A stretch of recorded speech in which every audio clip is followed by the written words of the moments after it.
ఎప్పటికీ తన గుప్పెట విప్పదు, ఎవ్వరికీ తన గుట్టును చెప్పదు. ఎందుకిలా ఎదురైనది పొడుపు కథ?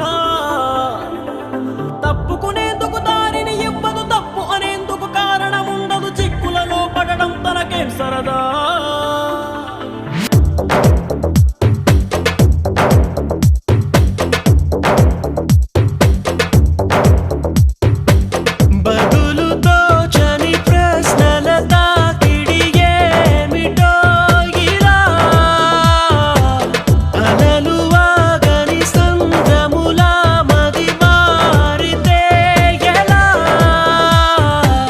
నిన్న మొన్న నీ లోపల కలిగిందా ఏనాడైనా కల్లోలం ఇలా? ఈ రోజేమైందని ఏదైనా ఎందని నీకైనా కాస్తైనా అనిపించిందా?